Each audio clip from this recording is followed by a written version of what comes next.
What's up, guys? It's Justin back with a new video for you guys. Today we're going to be going over an introduction to liquidity. What is liquidity? How do we, find it on our charts? How do we use it to our advantage? So just going to jump in. I want to talk about what exactly is liquidity. Now, when we're talking about liquidity on the charts, a lot of the times what we are referencing is any sort of, swing high or swing low. Now, you might be wondering, why is that liquidity? Well, logically speaking, if anybody is in some sort of short position, if we're looking at, this kind of 15-minute chart here on ES, if anybody's in some sort of short position, most of the time they're going to put their stop loss at any sort of significant high. So marking out our significant high of the range, we can see this now becomes our buy side. Now, all of buy side is sort of resting above this level, right? Because this is where everybody is placing their stops, right? Now, if I'm in a short position, all the stops are above here. This is where everybody would get stopped out, right? Now, what would be my sell side of this range? Now, my sell side would be right here because this is the low of this range, right? So anything below this area would be sell side liquidity. Now, how do we use this to our advantage, right? So there's something that we like to call external versus internal liquidity. Now, looking at this specific range, this is our external buy side and our external sell side, right? Looking at this kind of chart here, what kind of internal levels can we use, right? Well, looking at this market right here, if we go to the left a little bit, we can see that we had a low put in here, sell side liquidity. And what happens after we sweep sell side? What do we expect to see after we sweep sell side? We look for some sort of reversal, right? So looking at the 15-minute here, we put in a low, sell side gets swept, and we have instant displacement back up. Now, what can we expect? This is when we look for our 2022 model, which is some sort of displacement higher and pull back to some sort of fair value gap to then go higher. You can see we have a 5-minute fair value gap. Once we sweep this sell side level, where can we expect to go? Possibly back to buy side. Wait for pullback, back to discounted fair value gap. Enter long, and you can see this was a nice possible long setup where we come back into discount. We continue to hold this 15-minute fair value gap, and then we can see this high getting met right after that. So this would be a valid setup as well. So now what can we expect after this, right? So what would be another internal buy side level, right? This would be external. We have internal buy side here. What happens after we sweep this, right? Big move up, and then displacement right back inside this range. What can we expect to see? Whatever that recent low is, right? Whatever that internal sell side level is, which is this. So after buy side gets swept, internal buy side, if we get displacement back inside this range, right? Looks like markets failed to go higher here. If we get displacement back inside this range, I can expect markets to go to whatever that previous low is, and then this becomes our sell side, right? Again, right here, we have a low here. What can we expect to see after this sell side level is taken? A run up back to buy side. So what do we look for? This is where we look for our 2022 model. We look for displacement back up.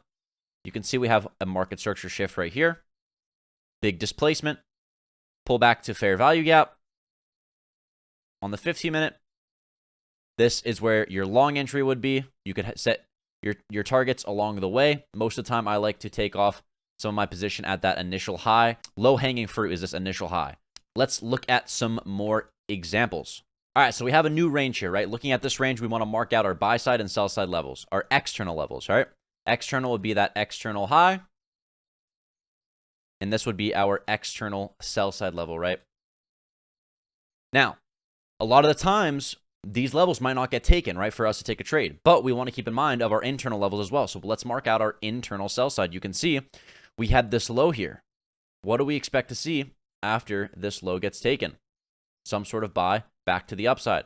You can see if we zoom into a smaller time frame, you can see we get displacement back up. What do we look for? A fair value gap and discount. Pull back to discounted fair value gap. And you could have seen this would have been a valid long to go higher. Let's look at another example here. Let's mark out our external levels. We can see this would be our buy side.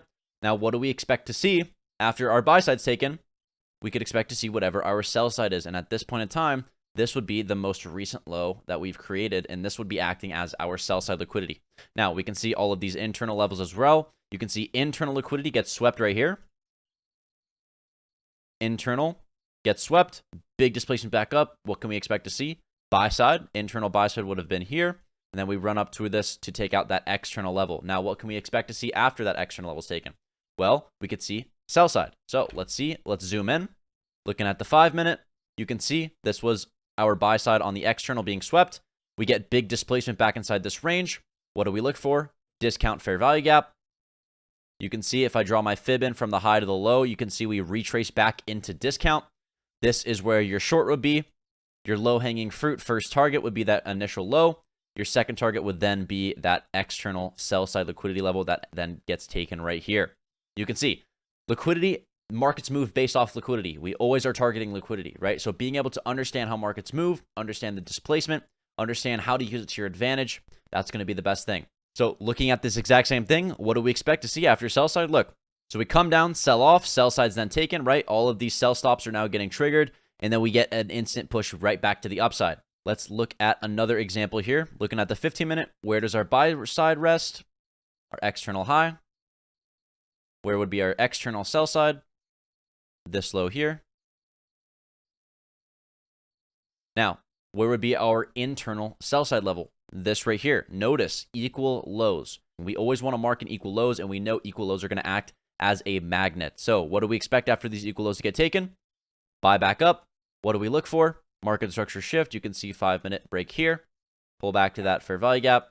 You can see pull back here, and then we get a nice run up. Pull back one more time, and then we get a run up to that buy side level, right? Another example, we have clear external buy side above us, clear sell side below us. Here we go. Come down, sweep these lows. You can see we start to consolidate, right? All those sell stops are now getting triggered. What can we expect? Bounce back up, right? One more example here, looking at the charts, where can we see our buy side? This would be our external buy side. We have some internal buy side here as well. And then we have this external sell side level being swept here, right? What do we expect after seeing this low being swept? Notice we have a low being swept. Right here is where all those sell stops are now being triggered. We can see we get a big move back up to take out that previous high. So hopefully you guys learned something from this. This is sort of, a quick video on understanding liquidity, how to recognize it. Didn't want to, overcomplicate you guys with, a bunch of words or, examples. So hopefully this helped you kind of understand how to use them a little bit better and recognize, what might be the draw on liquidity, especially. I plan on making a more in-depth video on the draw on liquidity specifically, but hopefully this gave you a little bit of a better idea on what liquidity is and how to use it to your advantage. So well, thank you guys for watching. Make sure to leave a like, subscribe, comment as always, and I'll see you guys in the next one. Peace.